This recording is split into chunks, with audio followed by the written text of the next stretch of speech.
ソト選手が各チームとのミーティングを進めているようですが6億ドルという数字が飛びます。この大型契約に関して MLB 専門番組では疑問符が飛び出しているようです。今日はソト選手の契約金額と今年殿堂入りする候補リストの中にイチロー選手の名前が挙がっていましたので、そちらの番組を翻訳してお届けいたします。このチャンネルではメジャーリーグの気になるニュースを翻訳してお届けしております。お見逃しのないよう今のうちにチャンネル登録をお願いいたします。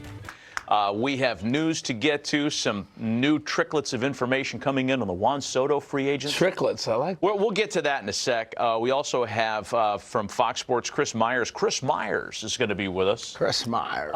He's got a new book that I guess is out today is the date on this thing. So we have Chris on a very timely day.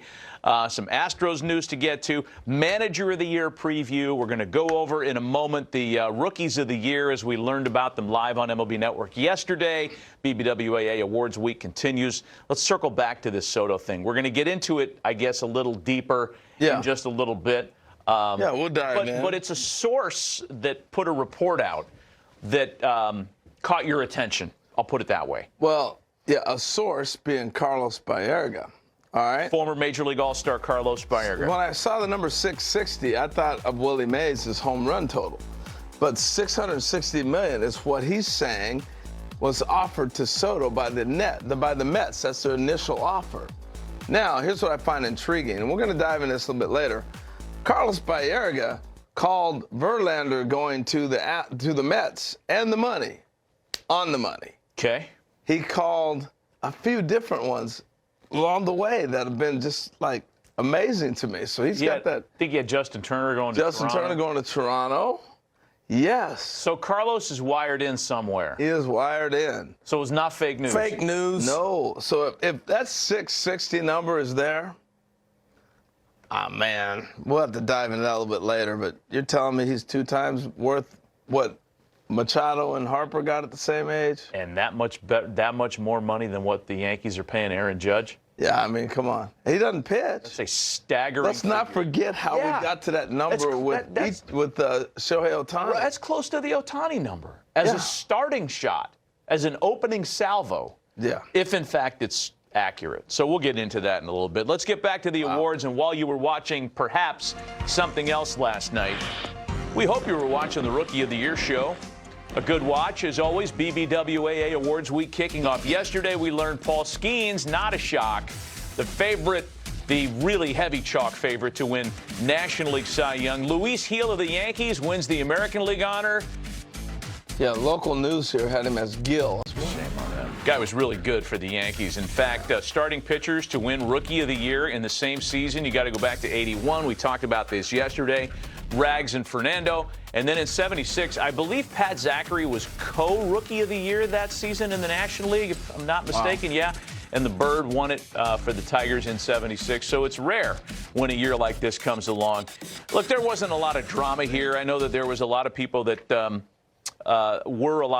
were making campaign for Colton Cowser in the American League, and he had a great year. A lot of people for Jackson Merrill in the National League had a great year. For me, it was never a doubt. Luis Gil kept the Yankees rotation afloat for about 3 months, and Skeens had a historic rookie year. Yeah. I mean, I'm going to start with Paul Skeens. I mean, look, his year is amazing, but he was #1 pick in the country, 1 of 1, and in the big leagues a year later. Let's not forget how rare that in itself is. Then, when he broke into the big leagues, we kept saying, is he breaking from spring? Can't wait till he gets there. How about his first debut? From the moment this guy stepped on the field, you could not take your eyes off him. Yeah. He was electric. Yeah. It took me back to the Strasburg outing. You know, I mean, we hadn't seen it in baseball. He lit up a town that hadn't had fans coming out to the game. Then he starts the All-Star game. Come on now. What are we talking about? He started the All-Star game against the greatest. Look, remember we watched Soto? It was like, we're going to see him face Judge. That was the whole talk and the whole All-Star lead-up. Are you going to get a chance to face Aaron Judge? Now, this dude is a star. Yeah. He gets it. Yeah. He gets it, man. No doubt. Well-deserved. Congrats, Paul. And to carry the mantle that he carried, the weight and the pressure, to do what he did, Really impressive. Let's talk a little bit about Luis Gil, too, because as we mentioned, he kept the Yankees rotation afloat at a time when Garrett Cole was not available, started the season on the injured list, recovering from injury, when there were some wobbly performances from Carlos Rodon. Nestor was wobbly early on in the season. He was the guy that kept them going, and a guy that overcame significant injury to get back on the mound. They always said he had great stuff, and from the very start of his season, it was clear that he had corrected the command issues that had looked like they were going to untrack him in the minors. He was great. Who's this Johnny Gill look-alike? Getting it done. Calling himself Heel. No, I remember the first game I saw him throw. You know, he was hitting high 90s, touched 100 a couple times. I'm like, wow, Yankees found somebody. And you're 100% right. He held down this rotation and the Yankee team with his starts. You got to have one guy that's going to be like win day to keep this thing going for us. He was the guy. He was the guy. Look at the list he's on here. Most starts of 1 run allowed or fewer in a single season. We're not just talking about rookies here, folks. This is Yankee history. Pitchers in any stage of their career, only the 4th such season with at least 17. What a year he had. So 2 very deserving rookies of the year. Tonight we'll learn about the managers of the year. Right. And later on in the program, we're going to preview those finalists, 3 in each You nailed league. those 2. Who you got managers? This one's a little harder. I think Pat Murphy's a slam dunk in the National League for me. Ooh. He'll be the first ever Brewer manager to win the award. Shilt's going to get some awards, too. Schilt might get some consideration, but I think it's Murph. Yeah, I think it's Murph. And I don't think it's close in the National League. The American League might be, you know, look, Stephen Vogt makes a really, really strong case. I got to go Stephen Vogt. Yeah. I mean, he'd never managed at that level. I think, a rookie manager. But I think if people hung on to their ballots a little bit, AJ's going to get some run. Yeah. He deserves some run. Yeah, he does. Look, I think it's easy to look past Booney because everybody assumes that with the heavy payroll, he just press and play. But he had a lot to negotiate this year. Tough run. Brandon Hyde, again, deserves some consideration. I don't think it's as close in the American League, but I think those are the 2 guys. I think it's Vogt and for sure Murph. Yeah. I mean, the thing that Stephen Vogt was, we knew the Guardians would be good, but it wasn't, oh, they're going to run away with their division. Yeah. Let's save it. Let's save it because we're going to talk about the Manager of the Year show coming up in a little bit. Also, last night, the 2025 Hall of Fame class ballot was revealed. So digest this, and we're going to break it down for you as well because there are a combination of returning players on the ballot, guys like Carlos Beltran, Billy Wagner, and there are new names on the ballot. Laser Show. Ichiro, the Laser Show, Dustin, Pedroia. This is a pretty good group. And we could have a side conversation on every one of them. So let's talk about the first-time eligible players. And I think we would agree, Harold, that the 2 guys that are going to get the highest percentage of votes here are Ichiro, who's a slam dunk first ballot, and CeCe, who there seems to be mixed opinion on as to whether he's a first ballot Hall of Famer. I say yes. I do too. I've heard others say, yes, he's a Hall of Famer, but not first ballot. I don't know. What do you think? We both think CeCe's a first ballot guy, but how do you think the voting body is going to view his candidacy? I think they're going to look at him for what he is, a dominating left-handed starter. That's the difference. I remember down the stretch when he was getting close to that 3,000 number. The 3,000 number for him was key, 3,000 Ks. It put him in a whole different stratosphere with the left-handed pitchers. His numbers are off the charts. Yeah, I mean, and as you look back, the innings is amazing how many innings this guy logged. But I think the key number, Matt, looking at that whole thing, is 3,093 career strikeouts. Right. 3rd most of all left-hand pitchers. Right. That gets him in the Hall. That's the one for me, too, when you talk about first time. And all the boxes are checked here, right? Cy Young Award, World Series winner. He was an MVP of a postseason series, 6 All-Star appearances. The accumulation numbers are there. You mentioned the over 3,000 strikeouts. And for me, what he did at the end of the 2008 season, anecdotally, shows you what kind of teammate and dude he was. Dude who was posting up pitching on 3 days rest in a walk year for the last month and a half of the season to try to get a team into the postseason with teammates that he loved playing with that he knew he wasn't going to return to. Yeah. very easily could have shut that down that year. And one of my favorite moments is when he's with the Yankees and he drilled somebody because they'd been in a bean brawl, and he knew he was not going to make his money because he had to reach a certain threshold. Yeah. And if he didn't finish the sixth inning or something like that, I don't remember all the particulars, he went ahead and drilled the guy anyway, got kicked out of the game, didn't get to the number. The Yankees ended up giving him the money. Yeah. But that just tells you what you're talking about. A dude, a separator. Yeah. This is about my team, my teammates. He's first ballot for me. And Yeah. I quite frankly don't really understand the counter arguments, although they're out there. There's another name on this first-time ballot that I think there's a bunch of them that are interesting, right? Dustin Pedroia, for me, is fascinating. Because had it not been for some injuries, Rookie of the Year, World Series champ, big-time numbers for a second baseman in particular. Look, he was the diminutive stud second baseman well before Jose Altuve was launched onto the scene.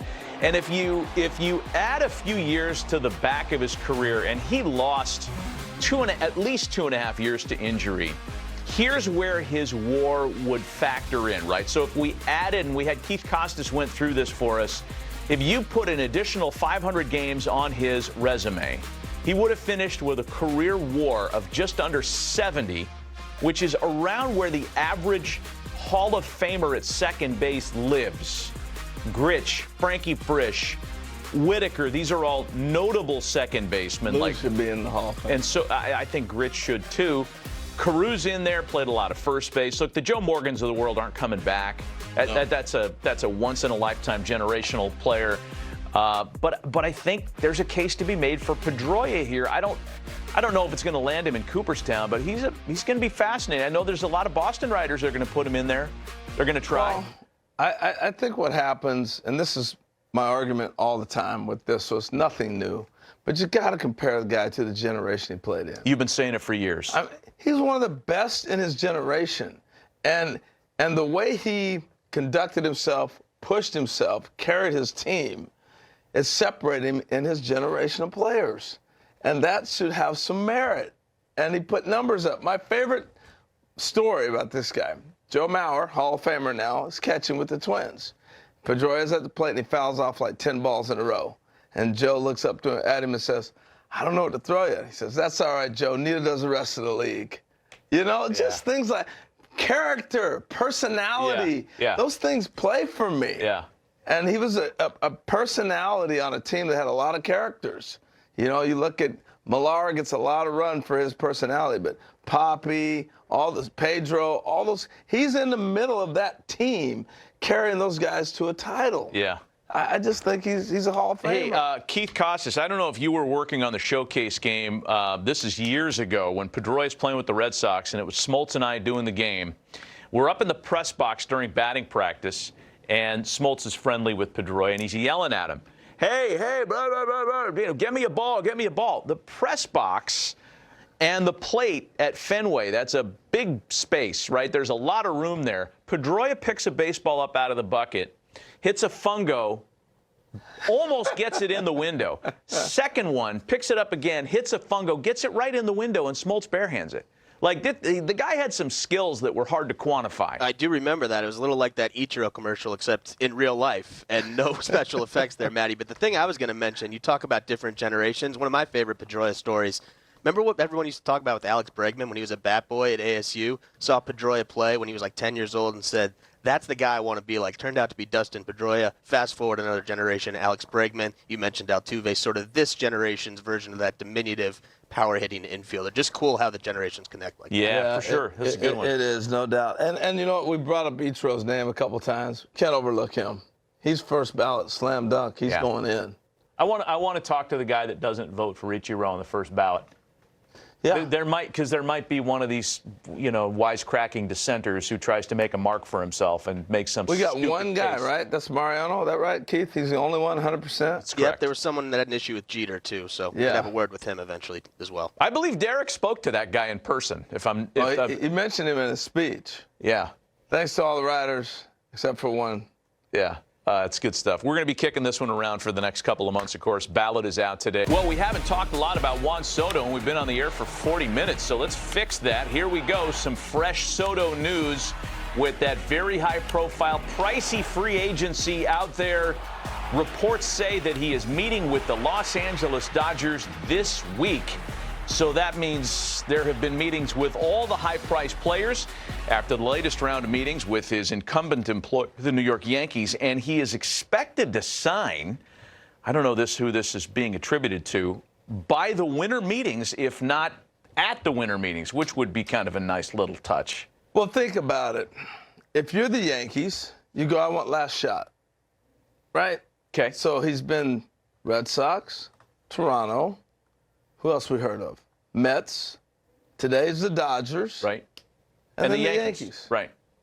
And so those are the main 5 players. You know, we heard about mystery teams. There's 4 others, all that.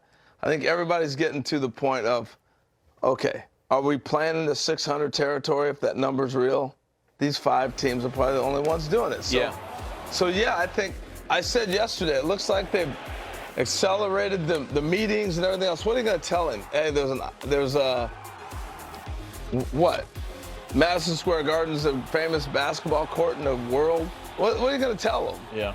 You know? You can eat at Tao.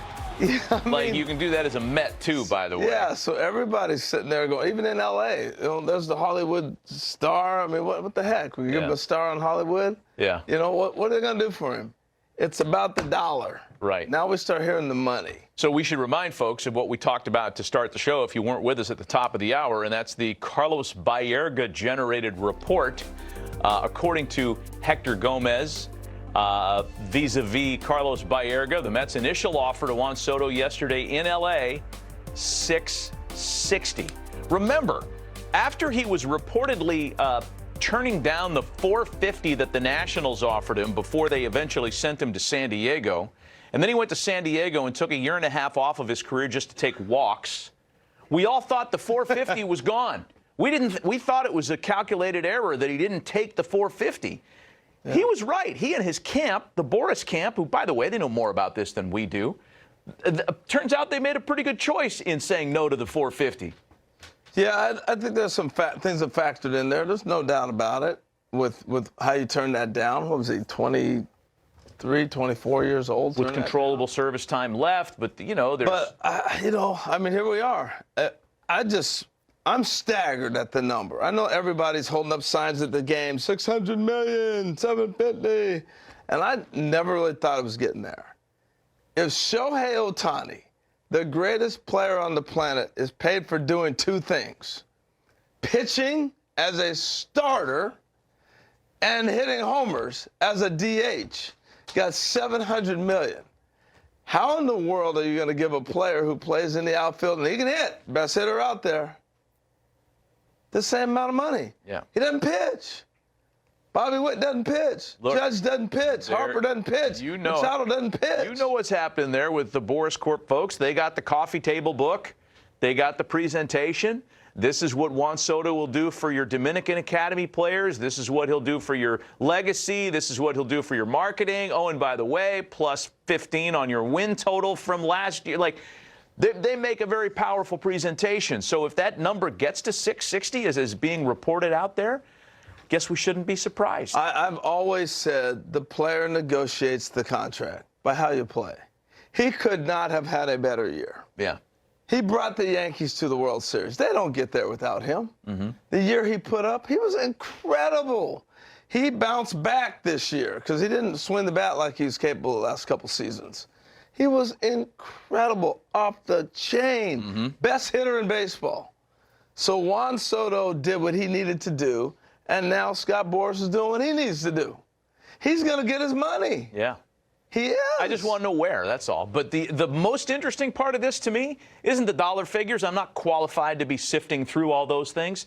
The fact that it's going to happen before the winter meetings, according to reports that are out there now, that's fascinating. I can see that happening because, and I think it's great for the sport because the market cannot get done. And you made the point. Him. You made the point yesterday that you're holding up your own market. Yes. You got other players that you got to get going here. So figure out your top tier, and then everything else falls into place. Because actually, you know, if you're negotiating a deal, right? If you're a player, you look at who's getting what, and how do I compare to that player? Yeah. That's how you set your market. Well, we've been talking about Juan Soto a lot, obviously, since the start of the hot stove season. When we come back, we're going to employ a crystal ball.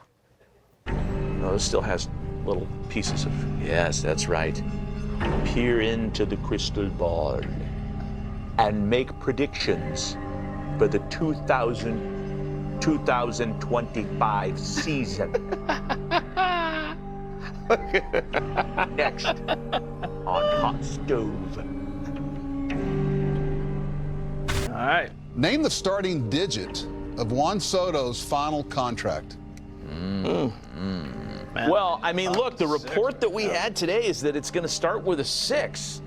Is that shocking to you, or is that where you thought it would be? No, that's shocking to me. Yeah, for the reason you lay out before, he's not Ohtani, man. I mean, look at how it just destroys the rest of the list here. How are you going to pay Juan Soto almost double what you're paying Bryce Harper? I mean, look at the names. And Aaron Judge. Harper, Seager. Now, so do you think you it's bump a 6? the years up, you're still like doubling Bryce Harper. Harper's got 13 years. What do you think? Is it going to be a 6 or a 5? It ain't a 7. No, I think it's. I had it at a 4 as a lot. I thought it'd be about 450, 475. Yeah. That's where I thought it was. Well, hey, look, as we learned today as well, we might have an answer to all these questions by the winter meetings, and that's only a couple of weeks away. Let's go back to the crystal ball for the next question. Hey guys, Brian Kenny here. Who will lead baseball in RBIs in 2025? I don't care about Brian Because Kenny. I don't care. Why? But I know you do. Why is he continue to He's identify? asking about RBIs? Why does he continue to identify himself in front of each question? I don't know. I don't think he understood the assignment. The RBI leader. Say Freddie Freeman. He's gonna have Mookie and Shohei in front of him. Okay, fair. Although they clean up a lot of the RBIs and you don't get them, but they're gonna be on base quite a bit. All right, I got 2 guys, and they're, Rafi Devers. I think the Red Sox are going to be much more dynamic than they were this year. I think Rafi Devers in the middle of the lineup is going to drive in a lot of runs, and I think That's a lot of faith. And then I got to pick one Astro between Kyle Tucker and Yordan. And I can't get around Yordan's productivity. Also, Vlad Guerrero Jr. So I got 4 guys. I mean, gee, what? Clean it up, only right? 26 more teams. I'll say Yordan. Okay. Seal that away. Let's go in there for one more question from the crystal ball. Hey guys, Brian Kenny here. Cut of jib index is our own proprietary metric on MLB Now. Which player's jib do you most appreciate the cut of? What did he say? Was there some question as to whether or not we would know that it's Brian Kenny? He's a pretty distinctive voice on this network. Anyway, the question was, which player's jib do you most appreciate the cut of? And what Brian is referring to are the intangibles. Yeah, I thought he was talking about the jib operator here that, Chris, that reads the books all the time. Which player's jib are you most appreciative of? The guy. Tell you what, who stood out, and I watched him every day. I mean, it's easy to say Mookie Betts because he can do so many things. But Tommy Edman, really, watching him play every day for 3 straight weeks, a whole different level for me. I have a very distinct answer to this because it's a firm answer, because I am convinced that Kyle Schwarber is a guy. Not only do you get the productivity, the bombs, the on base, and the improved batting average against lefties. He was good against lefties last year. Don't lead him off for me, please. That's fine. That's a separate discussion. But in the room, he makes everybody more accountable. He's got some intellectual skills as far as reading tells on pitchers.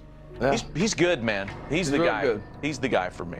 All right, that was fun. That was good. Brian, thanks for identifying yourself in front of every question. I don't care about Brian Kenny. Yes, we do. Brian But I Kenny. just thought it was funny that he had to tell us it was Brian. Hi, Brian Kenny here. Just in case we confused him with Adnan Virk. やはりファンソト選手の契約金額には納得感が現地でも得られていないようですね。番組内で投手ではないとばっさり切っていましたが、大谷選手が特例すぎるだけで年々契約金額は上昇傾向にあるとはいえ、いきなり跳ね上がりすぎなようにも見受けられます。4億ドル台が妥当と話も出ていましたが、ジャッジ選手やブライス・ハーパー選手との対比を見ると、私もそれくらいが妥当なラインではないかなと思います。皆さんは妥当な金額ラインを改めてどのあたりになると思いますか？ぜひコメントで教えてくださいね。そして、イチロー選手の殿堂入りニュースが入ってきましたね。今年全会一致で殿堂入りが決まるのか楽しみに見ていきましょう。それでは次回の動画でお会いしましょう。さようなら。